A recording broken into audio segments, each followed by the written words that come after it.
Muito está se falando na internet sobre a nova lei que foi aprovada na Flórida anti-imigrantes ilegais. Mas você sabe o que é essa lei na verdade? Quem ela vai afetar? No vídeo de hoje eu estou com o Dr. Daniel Toledo e você vai saber tudo como essa lei vai funcionar.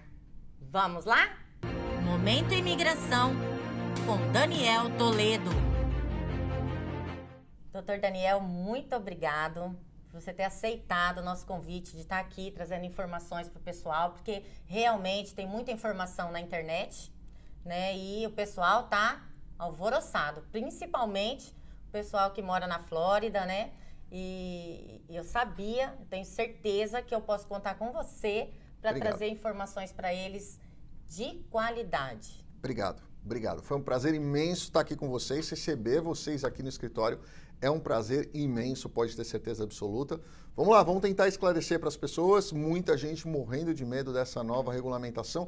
Outros falando exatamente o contrário, né? Deixa do jeito que está, não vai acontecer nada, não vai dar em nada isso daí. Vamos tentar debater um pouquinho aqui, explicar para as pessoas o que realmente está acontecendo, o que pode vir a acontecer.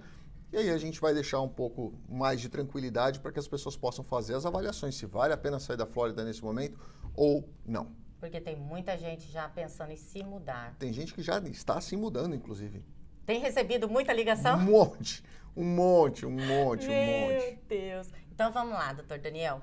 O que é essa lei? Como ela surgiu? Por que o governador...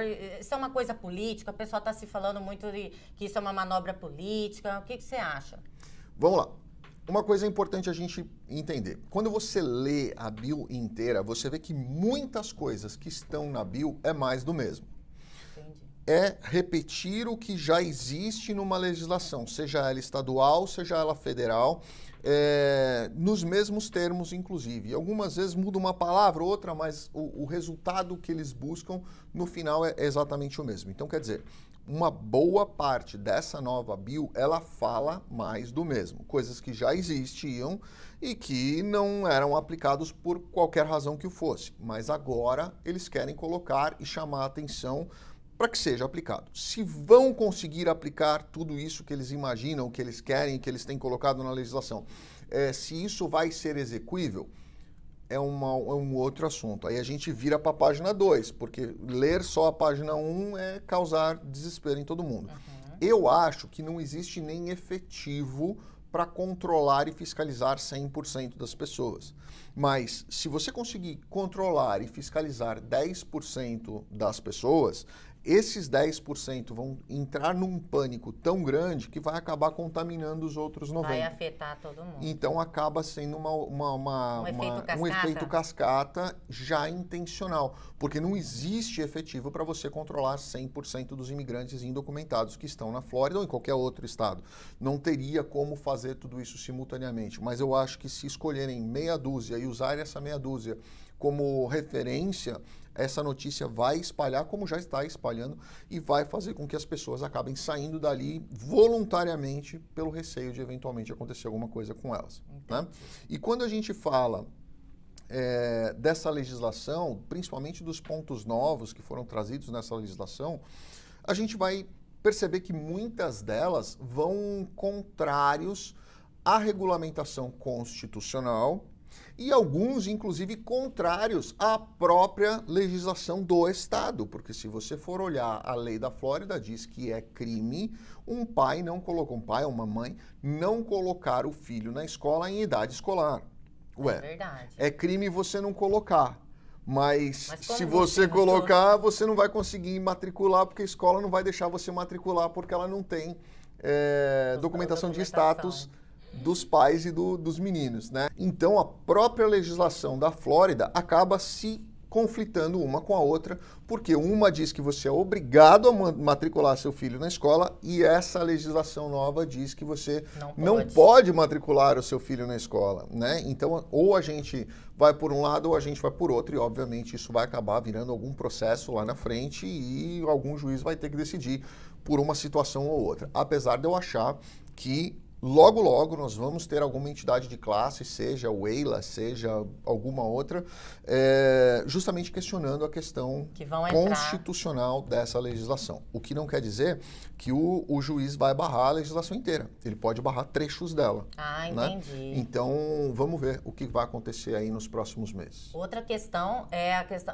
a questão do hospital, né? Porque está se falando que as pessoas agora, quando derem entrada no hospital, vai ter que ser informado o status dela também. Correto. E aí, isso aí também está na Constituição? Tem alguma coisa? Não, tem, mas assim, a questão de perguntar o status, isso também não é legal, né? A não ser que seja uma autoridade. Mas aí eu pergunto para vocês, eu deixo essa questão aqui para vocês. Muito bacana, respondendo já a sua pergunta anterior sobre a questão política, nós vamos respondendo isso, vamos deixando as pessoas irem formando esse juízo de valor delas. Um número muito grande de pessoas que entram no hospital, muitas vezes eles entram de acidente de trânsito, um atropelamento, alguma coisa que aconteceu séria lá para as pessoas. Só vai quando tem que ir, né? Porque é caro, né? Ir mas vamos imaginar esses casos mais tensos, né? Um vizinho liga e fala que a pessoa caiu da escada e se machucou e está inconsciente. Até a família chegar, como é que você vai perguntar para uma pessoa que está inconsciente qual é o status dela? Né? Uma pessoa que acabou de sair de um acidente, está dentro da ambulância. Até chamar a família, isso é um constrangedor, né? É uma situação meio... Imagina, ó, deixa eu te fazer uma pergunta. Ó, sua mãe acabou de ter um acidente, mas antes de eu pegar a sua mãe aqui no carro, tá pegando fogo. Mas antes de eu pegar a sua mãe no carro aqui, qual que é o status dela? Você tem aí o 797 do processo para eu saber como é que ela está aqui nos Estados Unidos? É meio fora da realidade do propósito, né? Então, assim, com certeza o hospital vai fazer algum tipo de pergunta durante a estadia daquela pessoa e não na entrada daquela pessoa no hospital e fala assim, olha, peraí, o senhor está morrendo, dá 2 tapas na cara dele, acorda. Qual é o seu status? Não vai ser assim, entendeu? Então todo mundo vai ser atendido. Não, com certeza. Não, senão vai ser uma missão de socorro. Aí o médico vai acabar tendo um problema muito sério ali. Mas o depois pode sim acontecer, né? Então, eu particularmente acho que tem um monte de coisa nessa legislação aí que precisa ser revista, precisa ser melhor planejada, que foi escrito de uma forma meio a toque de caixa, né? Coincidindo, inclusive, com um período onde o Donald Trump está passando por uma série de questionamentos aí, condenações e tudo mais. Então, assim, isso, ao passo em que vem diminuindo a imagem do Donald Trump dentro dos Estados Unidos... O DeSantis está... obviamente ele está falando, ó, ele ali... Eu não vou falar mal dele, mas... Você está vendo que a gente está fazendo aqui um estilo bem mais linha dura, que é o que o Donald Trump teve muito apoio na época da candidatura dele. Então, são algumas coisas que são feitas ali para criar o cenário, mas até você realmente implantar 100% daquilo, não é tão simples assim. Entendi. Então, pessoal, tem que ter muita cautela nesse momento, né? Porque... É mexer com vidas, né? Com certeza. É vidas, é família, não sai no desespero, se mudando, saindo do emprego. Eu acho que vocês têm que acompanhar as pessoas, os canais que têm informações, porque eles estão sempre trazendo informações. O Dr. Daniel tem um canal no YouTube e tá cheio de vídeos lá, cheio de informações valiosas e trazendo tudo o que está acontecendo.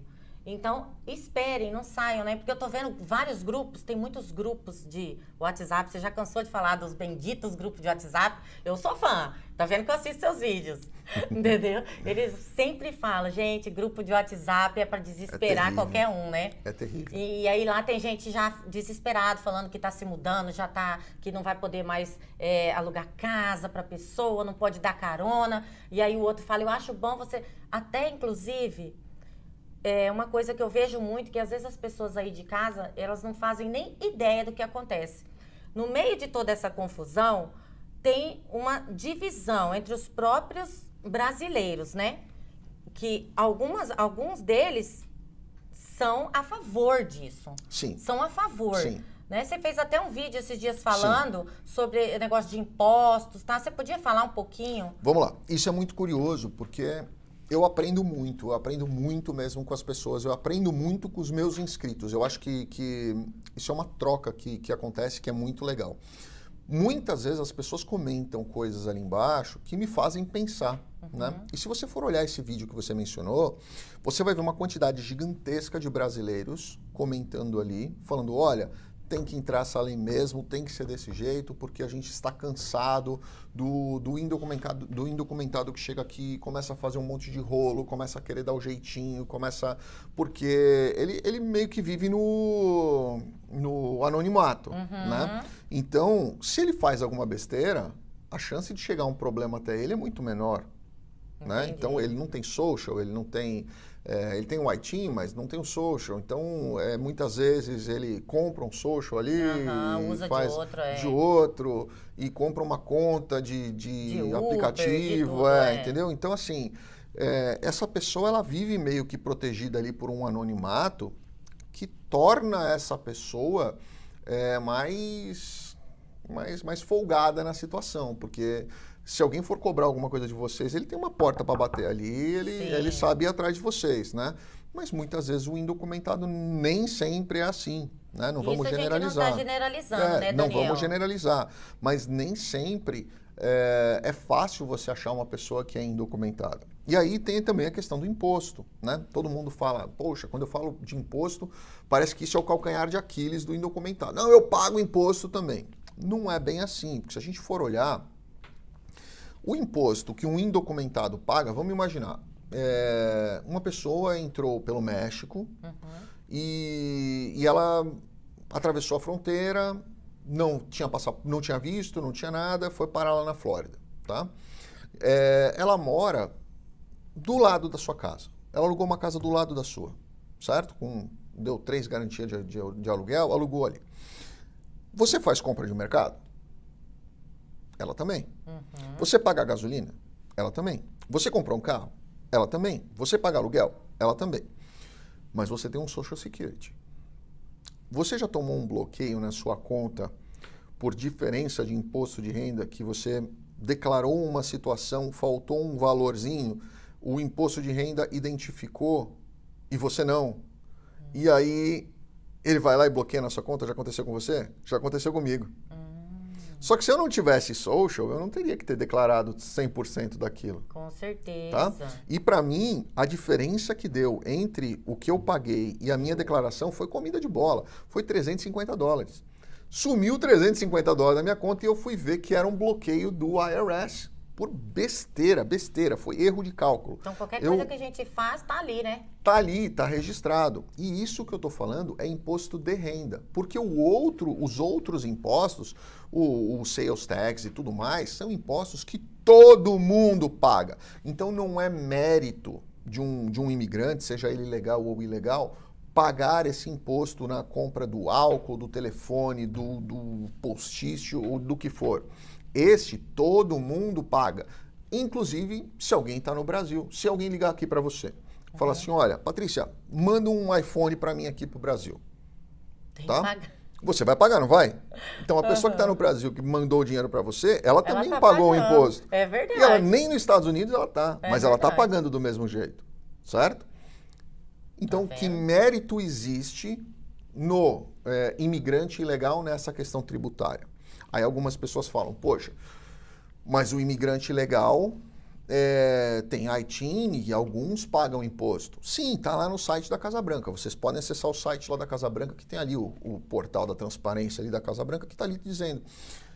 É gasto anualmente, na verdade, o ano passado foi gasto $50 bilhões com controle de imigração ilegal, incluindo hospitais utilizados por imigrantes ilegais, controle de fronteira, fiscalização, Medicaid e por aí vai, né? Parto de filhos, auxílio, ticket alimentação e por aí vai. Eles conseguem saber tudo isso, Daniel? Não, o governo, tudo. Sim, o governo, quando ele dá para os indocumentados, ele registra isso, né? Então foram dados $50 bilhões para indocumentados. Aí eu pergunto para vocês, quando a gente coloca aí, foram 150 bilhões de dólares. E aí a conta que eu fiz, simples para as pessoas entenderem, hoje, estima-se que temos 11 milhões de indocumentados nos Estados Unidos, né? Esses são números oficiais. Vamos imaginar que os 11 milhões paguem 5 mil dólares por ano de imposto de renda. Os outros impostos todo mundo paga, então não é mérito. Vamos dizer que ele voluntariamente fala, olha, eu não tenho documentação, eu não tenho nada, mas eu quero contribuir com o país voluntariamente, eu vou pagar 5 mil dólares por ano de imposto de renda, tá? Você acredita que todos os indocumentados paguem imposto de renda? Nem eu, tá? E se vocês entrarem no próprio portal ali, vocês vão ver que contribuição de outras origens, onde eles inclusive colocam ali entre parênteses diversos requisitos, e inclusive IT number de pessoas que não moram dentro dos Estados Unidos ou não deveriam morar dentro dos Estados Unidos, vocês vão ver que ali nós estamos falando em 32%. Vamos colocar 33%, tá? Ou seja, de 11 milhões de indocumentados, somente 33%, entre aspas, pagariam imposto. Mas vamos imaginar que todos pagam, tá? A real é que só 33% pagam. Mas vamos imaginar que os 11 milhões paguem 5 mil cada um por mês. Por ano, tá? 5 mil dólares por ano de imposto de renda dos 11 milhões. Todos eles pagam. Isso vai dar 55 bilhões de dólares. O governo gasta 150 para receber 55. Ou seja, os outros 95 bilhões saem da onde? O governo não tem dinheiro. Quem tem dinheiro é cofre público. Cofre público é pago com imposto das pessoas, das empresas que legalmente recolhem os seus impostos de renda. Eu, você, as empresas, a Pennzoil aqui. Então, são pessoas que pagam esses impostos que, na verdade, acabam se convertendo em benefício para as pessoas que nem legalmente estão dentro daquela área. Então, essa é uma questão que precisa, sim, ser debatida e ser regularizada. Não sou contra o imigrante, né? Mas eu sou contra a ilegalidade. Para resolver a ilegalidade, a primeira coisa que a gente precisa fazer, na minha opinião, é fechar a fronteira. Não entra mais ninguém. Segunda coisa que a gente precisa fazer é regularizar quem está dentro dos Estados Unidos. E essas pessoas, a partir de regularizadas, elas vão passar a ter a obrigação, como você, como eu, de pagar o imposto. Seja 1, seja 10, seja 5 mil, seja 50 mil. Não importa. Quando você dá o caminho para a regularização, você abre também a possibilidade de uma maior captação de impostos e uma redução nessa diferença de 50 bilhões para 150 bilhões. Ou seja, o que você paga de imposto vai ter maior chance de ser convertido para a sua comunidade. Não necessariamente para você, mas você vai ter uma escola melhor dentro da sua comunidade, você vai ter um asfalto melhor, você vai ter mais segurança, mais arborização e melhores condições para você que está efetivamente pagando imposto. Daniel, eu sei que esse é um assunto bem delicado, mas eu quis vir falar com você porque você é um especialista. Você tem outra visão, você está nesse meio. Eu quero que você agora fale pra gente a verdade, porque o que a gente vê é muitos comentários, um daqui, outro dali. Se essa lei chegar até o 1º de julho e ela for sancionada, começar a funcionar do jeito, sem mudança nenhuma, do jeito que ela foi elaborada, quem será afetado e como eles serão afetados? Essas pessoas que estiverem aqui, fora de status, né, sem os documentos, o que pode acontecer com elas? Bom, se elas estiverem aqui, nada, porque nós estamos no Texas. É verdade, na Flórida. Mas se elas estiverem na Flórida, bom, primeiro, a lei está sancionada já, né, o governador já assinou essa legislação. Ela vai entrar em vigor agora no dia 1º de julho de 2023. Então, se não houver nenhuma liminar de nenhum juiz, nenhuma ordem, ou pelo menos um questionamento parcial dessa legislação, as primeiras pessoas afetadas serão os imigrantes indocumentados ou os ilegais, tá? Eu acredito que primeiro os ilegais. Qual a diferença? Indocumentado é quem entrou via porto de entrada, né? O port of entry, um aeroporto, um navio, um via navio, ou legalmente por uma fronteira, apresentando passaporte e visto. E o ilegal é aquele que entrou pulando o muro, né? Aquele que entrou sem nenhum tipo de documento. Eu acredito que primeiro eles vão atrás dos ilegais, ou seja, aqueles que estão dentro dos Estados Unidos, entrarem ilegalmente, e muitos deles, inclusive, não se apresentaram em cortes. Então, essas pessoas já estão ilegais há muito tempo, algumas, inclusive, têm ordens de deportação e não compareceram nas cortes. Essas pessoas, com certeza absoluta, vão ser os primeiros alvos. Como eu disse para vocês, eu acho que essa intenção dessa lei foi, primeiro de tudo, criar a intenção política. Então, para a intenção política, nada melhor do que o pânico. Então, é melhor, para eles seria muito melhor gerar um pânico em cima dessa situação, pegando meia dúzia, exato, e divulgando essa situação, né? Pegando dentro de restaurantes.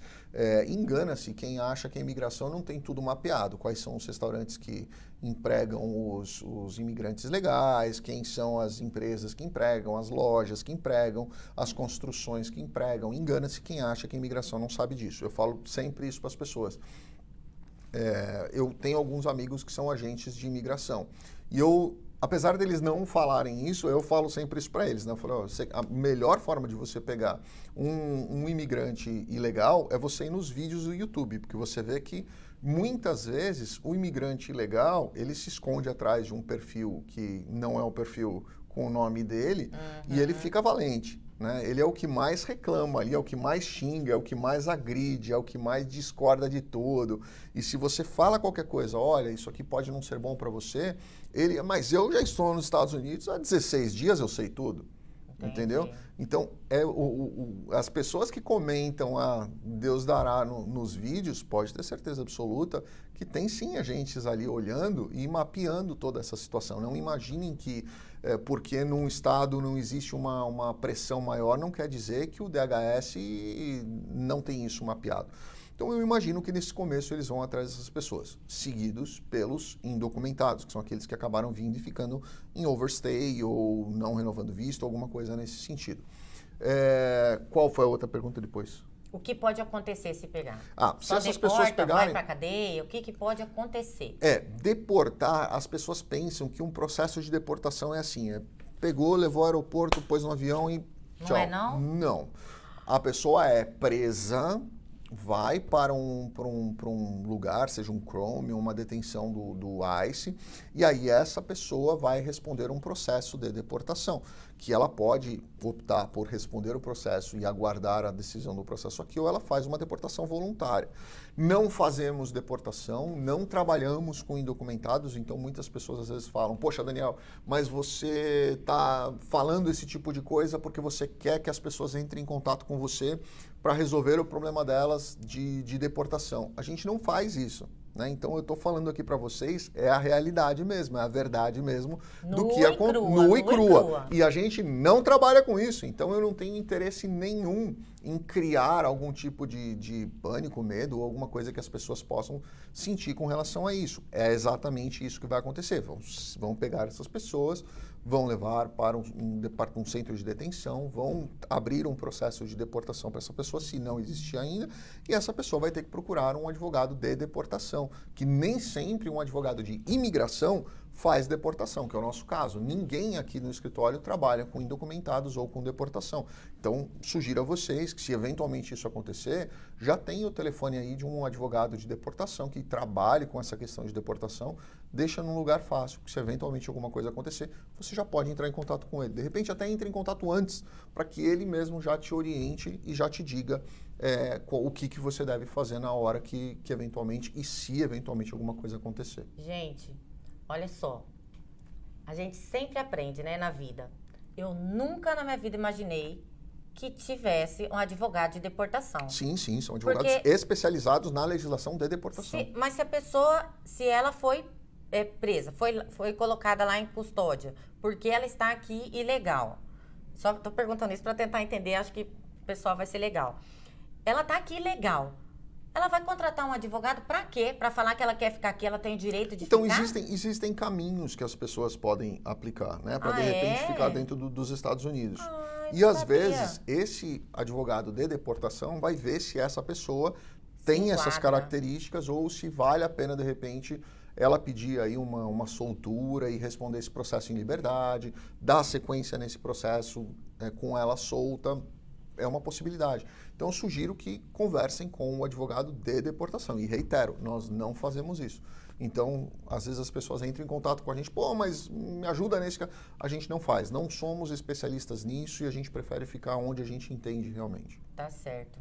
Doutor Daniel, muito obrigado. Obrigado a vocês. Ai, gostei demais do nosso bate-papo. Obrigado. Aprendi muito hoje aqui. E, pessoal, eu quero deixar para vocês uma pergunta agora. Como o doutor Daniel falou no meio do vídeo, vamos deixar que as pessoas façam o julgamento, né? O que cada um acha, o que é certo na sua cabeça, o que é certo, o que é errado. Deixa o seu comentário aqui. Porque, né, quem somos nós aqui para julgar aqui? Exato. Doutor Daniel, eu procurei o doutor Daniel para trazer para vocês a verdade.